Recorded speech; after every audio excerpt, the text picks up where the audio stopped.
안녕하세요. 3월 10일 KB 리서치 모닝미팅 시작하겠습니다. 먼저 지난주 증시 동향 살펴보겠습니다. 태윤선 의원입니다.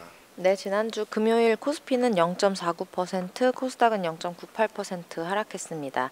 관세 피로감이 누적된 가운데 코스닥은 장중에 반등 시도를 하긴 했지만 상승 재료가 부족했습니다. 트럼프가 캐나다와 멕시코에 대한 관세 유예를 발표하면서 오히려 투자 심리가 악화됐습니다. 관세 관련해서 불확실성이 장기화될 수 있다는 불안 때문이었습니다. 다만 미국 증시 마감 후에 발표된 브로드컴 실적이 제주 중심의 매수세 유입으로 지수하다는 지지가 됐습니다. 또한 폴란드 대통령이 한국산 무기를 공개적으로 극찬했다는 소식에 방산주가 여전히 강세를 보였습니다. 다음은 미국 증시입니다.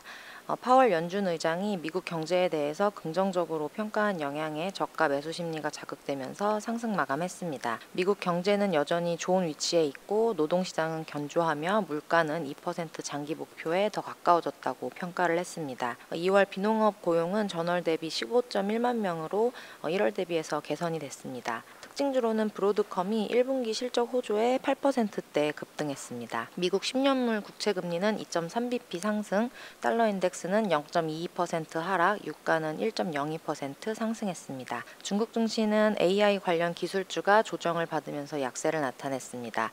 유럽 증시는 추가 금리 인하 기대가 감소하면서 혼조세 마감했습니다. 다음 관전 포인트입니다. 파월의 긍정적인 평가 속에서 이번 주 미국 CPI 발표 예정입니다. 5월 회의까지 미국 기준금리가 동결될 확률은 64.4% 수준입니다. 한편 트럼프 대통령이 캐나다와 멕시코 관세에 대한 추가 상향 가능성을 언급하는 등 관련한 우려는 여전한 상황입니다. 지난주에 관세 관련해서 이슈들이 반복이 되면서 S&P 500은 주간 수익률이 3.1%, 마이너스 3.1% 기록한 반면에 코스피는 플러스 1.21%로 견조한 모습을 나타냈습니다. 관세 풀이, 저평가, 낙폭 과대주 위주의 선별적 접근이 필요하겠습니다. 이상입니다. 네, 지난주 금요일 미국 증시는 파월 연준 의장이 미국 경제에 대한 긍정적 전망 소식에 상승 반전을 했습니다. 여전히 트럼프 대통령의 관세 불확실성은 지속될 것으로 이렇게 전망이 됩니다. 네, 다음은 미국 고용지수 관련 코멘트 한번 들어보겠습니다. 권희진 의원입니다. 네, 안녕하세요. 매크로팀 권희진입니다. 금요일에 미국의 고용이 발표가 됐는데요. 2월달 비농업 고용자 수가 전월보다 15만 명가량 늘어나서 시장 예상치보다는 좀 밑돌았고요. 직전월 두 달 값도 하향 수정이 됐습니다. 날씨 영향이 있었다라는 점을 고려를 하게 되면 비교적 선방한 수준 정도로는 생각해 줄 수 있을 것 같지만 몇 가지 좀 우려 요인들이 있어서 앞으로는 비농업 고용의 둔화 폭이 좀 더 커질 가능성이 높아 보입니다. 먼저 연방정부 감원이 지속이 되고 있다라는 점을 볼 수가 있겠는데 2월달 고용지표에서 연방정부 고용이 한 1만 명 정도 감소한 걸로 집계가 됐습니다. 근데 최근에 연방공무원 해고가 한 3만 3천 명 정도 있었다라는 거를 감안을 하면 아마 더 많은 해고가 3월, 4월 고용에 반영이 될 가능성이 높아 보입니다. 두 번째는 사람들의 재량성 소비 지출이 약해지고 있다라는 점인데요. 2월에 이미 레저나 접객, 소매 유통 같은 부분에서의 고용이 좀 둔화하는 모습이 있었고 최근에 메이시스나 홈디포, 월마트 같이 소비자 수요에 대해서 이제 좀 약한 가이던스를 내놓은 곳들도 많기도 했습니다. 이렇게 관세 불확실성도 아직 남아있고 연방공무원 감축, 소비지출 둔화 같이 최근에 좀 경기에 대한 우려를 높였던 요인들이 남아있는 상황이기 때문에 당분간 고용도 상방보다는 하방의 요인이 좀 더 많을 것으로 생각을 하고 있습니다. 그래도 시간당 임금 상승률이 좀 꺾였다라는 점은 다행이기는 합니다. 관세가 소비자 가격에 전가가 될 수 있다라는 불안 때문에 최근에 기대 인플레이션이 여전히 좀 고공행진 중인 상황이기는 합니다만 그래도 경기 온도가 낮아지면 이렇게 서비스 물가에 기저에 깔려있는 임금 상승세도 좀 약화될 수 있다라는 점을 최근 고용지표에서 확인을 하실 수가 있을 것 같습니다. 그래서 지금 기대 인플레이션이 높다라는 점이 소비 심리를 강하게 압박을 하고 있다라는 점을 고려를 해보면 미국의 경기 모멘텀이 좀 주춤하고 이후에 관세 불확실성이 덜어지게 될 경우에 기대 인플레이션이 점점 안정이 되면서 중장기적으로는 골디락스 궤적으로 복귀할 가능성이 높다라고 저희는 생각을 하고 있습니다. 이상입니다. 네, 미국의 2월 비농업 고용 지수는 전월 대비 15만 1,000명 증가를 했습니다. 예상치보다 다소 낮은 수준이었는데요. 향후 비농업 고용의 둔화 폭은 커질 가능성이 높습니다. 먼저 연방 정부 감원이 지속되고 있고, 그리고 메시스라든지 월마트 등이 소비자 수요에 대한 약한 가이던스를 내놓은 점도 향후의 고용 둔화 분위기를 보여준다고 할 수가 있겠습니다.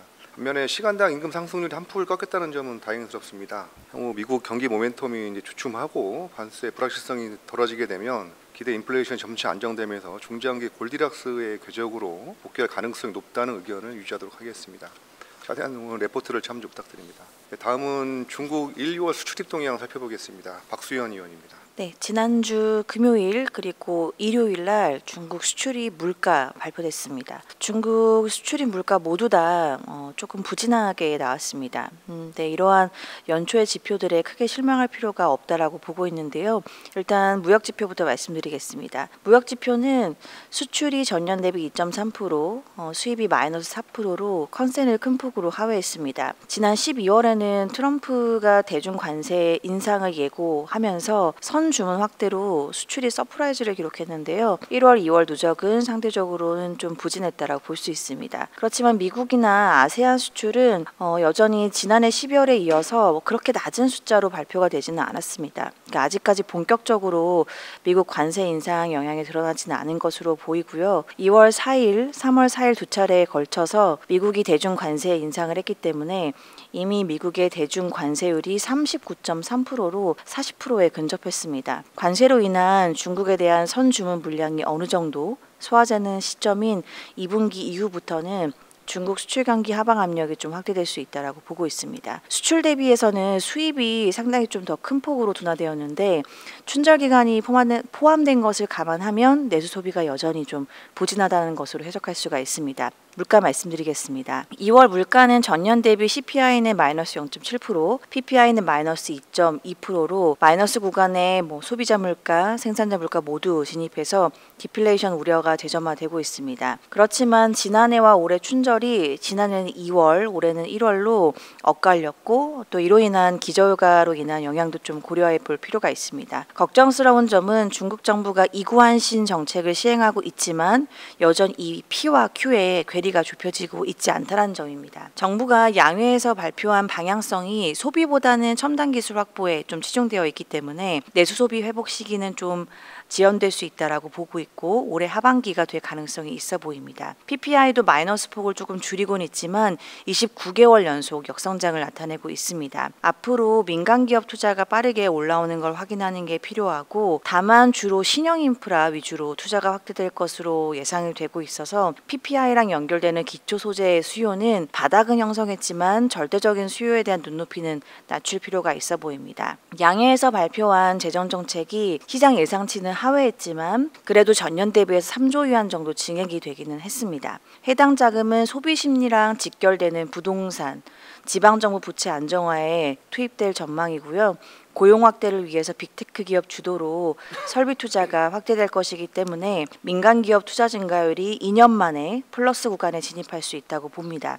상반기에는 AI 밸류 체인에 집중하고 하반기에는 소비주로 포트폴리오 구성 전환을 염두에 둬야 되는 이유로 보고 있습니다. 이상입니다. 네, 중국의 1, 2월 무역 지표가 발표됐는데 예상치를 큰 폭으로 컨센서스를 큰 폭으로 하회를 했습니다. 특히나 수출보다 수입이 크게 부진을 했고 미국의 대중관세 영향은 2분기부터 이제 본격적으로 나타날 것으로 전망이 됩니다. 한편 2월 물가는 CPI, PPI 모두 마이너스 구간에 진입을 해서 디플레이션 우려가 재점화되고 있는 상황입니다.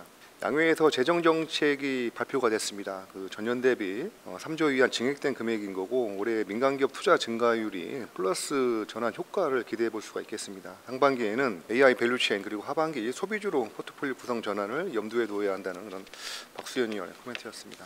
다음은 ETF 동향 한번 살펴보겠습니다. 박유한 의원입니다. 최근 이제 개인 투자자들의 방산 ETF로의 관심이 뜨겁습니다. 사실 이제 그 이유는 지난주에 있었던 이슈들 때문이기도 한데요. 지난주 이제 독일의 차기 총리로 유력시되는 프리드리 메리츠 기동 민주당 대표가 사회민주당과 이제 5천억 유로 규모의 인프라 투자 특별 기금을 편성하고 이제 헌법에 규정된 국방비 차입 한도를 면제하는 방안에 합의했습니다. 이제 독일뿐만 아니라 유럽 전반의 방위비 증액을 위한 자금 동원 계획이 발표되고 있습니다.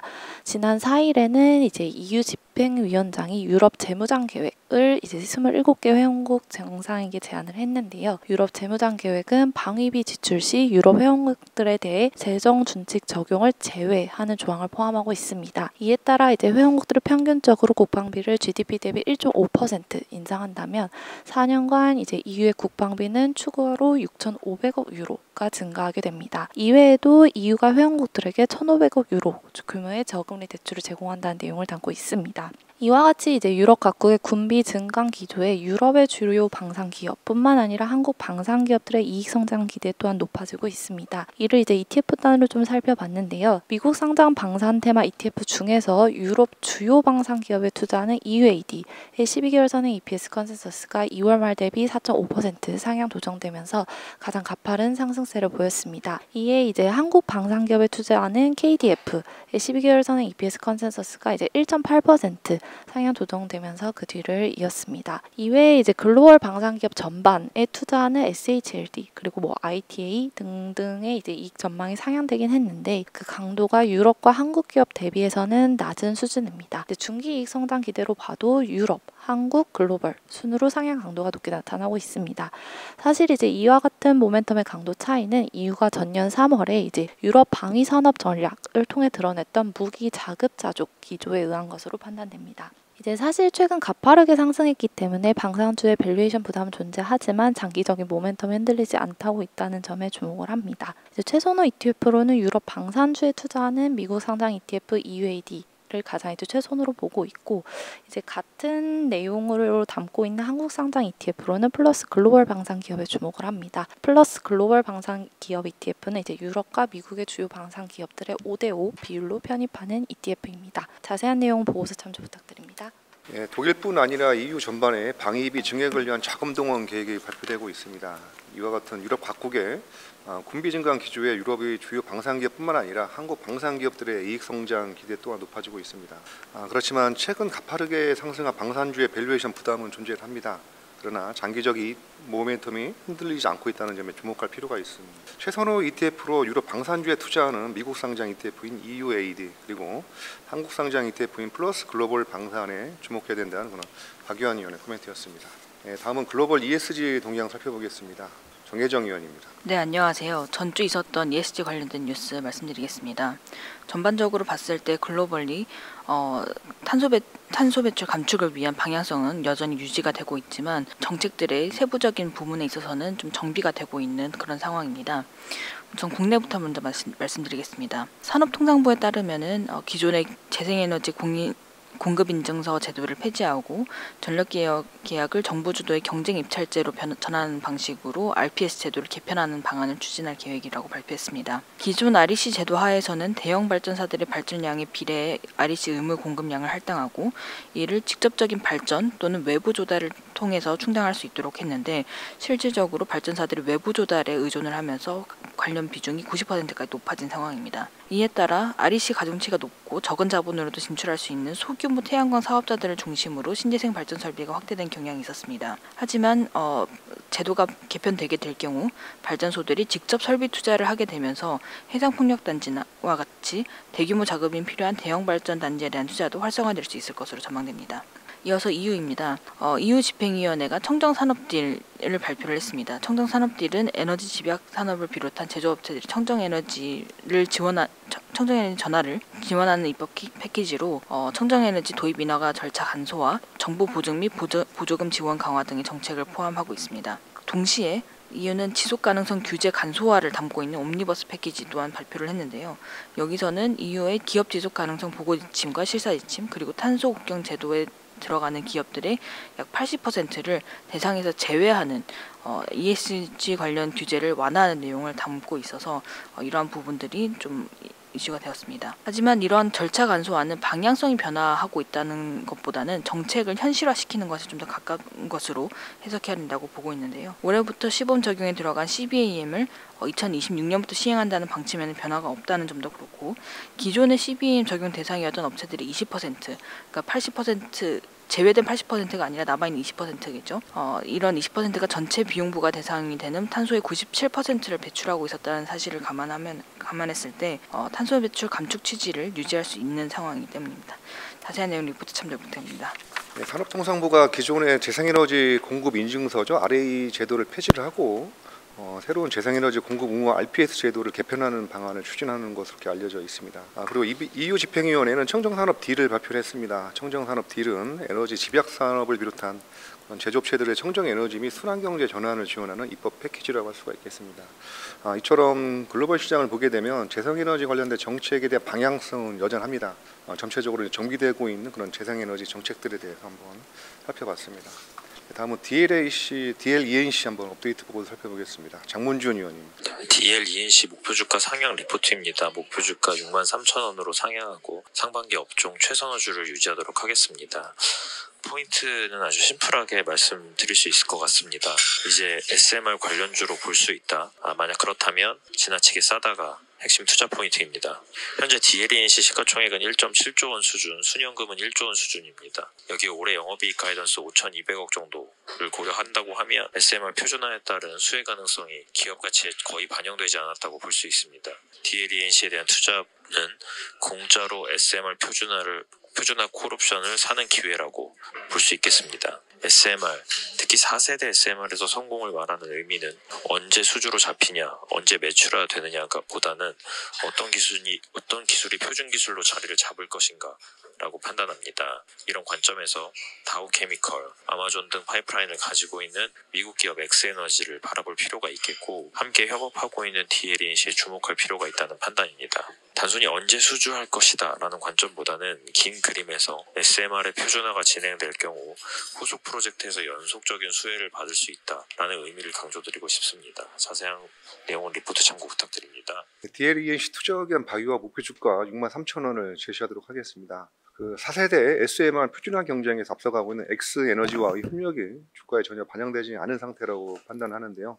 KB증권에서는 2025년 상반기 최선호주로 추천을 하도록 하겠습니다. 특히나 DLENC가 엑스에너지와의 EPC 파트너로서 초기 단계부터 협력해오고 있다는 점에 주목해야 되는데요. SMR의 표준화가 진행될 경우에 후속 프로젝트에서 연속적인 수혜를 받을 수 있다는 의미가 될 수 있을 것으로 판단이 됩니다. 자세한 내용은 레포트를 참조 부탁드립니다.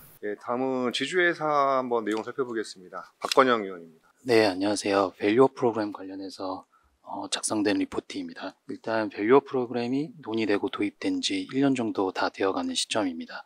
그래서 지주회사의 기업가치 제고계획 공시 현황과 주가 수익률 그리고 시사점을 좀 점검하고자 합니다. 밸류업 프로그램은 작년 2월 26일에 공개가 되었습니다. 그래서 당시 내용을 좀 살펴보면 일본의 사례를 참고하되 우리나라 시장의 특성을 고려해서 밸류업 프로그램을 도입하겠다고 했고 그리고 기업들이 자발적으로 기업가치 제고 계획을 공시하는 것을 지원하는 것을 목표로 하겠다라고 나와 있습니다. 결국 5월 정도쯤에 가이드라인과 해설서 초안이 발표가 되었고 상반기에 이게 최종 확정이 되었습니다. 그래서 하반기서부터 기업들이 공시가 시작되었고요. 이후에 좀 마일스톤들을 살펴보면 지수가 나왔고 그리고 올해 초에 밸류업 우수기업 선정 기준과 인센티브를 발표를 했습니다. 그럼 이어서 공시를 한 지주회사들을 좀 살펴보면 지금 현재 대규모 기업 집단 내에 일반 지주회사 32개 중에 11개 지주회사가 기업가치 제고 계획을 공시를 했습니다. 주요 내용들을 좀 살펴보면 11개 지주회사 모두 주주환원 정책에 대해서는 명확하게 발표를 했습니다. 이 중 7개 지주회사가 목표 ROE를 발표를 했고요. 그리고 좀 아쉽게도 ROE 현황 진단 시 COE에 대한 비교 분석을 한 지주회사는 없습니다. 그리고 추가로 4개의 지주회사가 목표 PBR을 설정을 했습니다. 그래서 수익률을 좀 살펴보면 이 11개 지주회사 중 공시일로부터 현재 기준으로 수익률이 양이값인 지주회사는 총 6개입니다. 그 중에서 시장 수익률을 상회한 지주회사는 5개이고요. 그래서 기업가치 제고 계획 공시의 효과가 지주회사별로 차별화되었음을 좀 알 수 있습니다. 이는 계획의 실효성과 시장의 신뢰도 그리고 주요 자회사들의 업황 등의 차이에 따른 것으로 판단이 됩니다. 결국 시사점은 기업가치 제고 계획 공시만으로는 주가가 상승하지 않습니다. 실제 계획 이행과 그리고 향후 목표 달성이 주가 상승의 핵심 동인으로 될 것으로 판단이 됩니다. 추가적으로 앞으로 기업가치 제고 계획을 새롭게 공시하거나 기존 내용을 업데이트할 지주회사의 경우 ROE와 COE를 연계해서 세부 실행안을 제시를 하고 그리고 최근 상법 개정 등을 통해 이슈가 되고 있는 총주주 이익 극대화와 일반 주주 피해 방지책까지 구체적으로 담아낸다면 현재 밸류업 공시의 실효성이 한 한층 더 높아질 것으로 기대가 됩니다. 이상입니다. 네, 그 기업 밸류 프로그램이 공개된 지가 1년이 넘어서는데요. 그 현재 대기업 집단에 속한 일반 주주회사 중에서 총 32개죠. 32개 기업 가운데 11개 주주회사가 기업가치 제고 계획을 공시를 했습니다. 11개 주주회사 모두 주주 환원 정책에 대해서는 발표를 했고 7개 주주회사는 목표 ROE를 발표를 했습니다. 현재 11개 주주회사 중에서 코스피 수익률을 상회한 주주회사는 5개입니다. 따라서 이제 그 기업가치 제고 계획의 공시 효과가 주주회사별로 차별화되었다는 것을 알 수 있는데요. 결국 기업가치 제고 계획 공시만으로는 주주회사의 주가는 상승하지 않습니다. 그래서 실제 계획 이행과 목표 달성 이후에 향후 주가 상승 핵심 동인이 될 것이라는 그런 박건영 위원의 레포트였습니다. 자세한 내용은 레포트를 참조 부탁드립니다. 이상으로 3월 10일 KB 리서치 모닝 미팅 마치도록 하겠습니다. 감사합니다.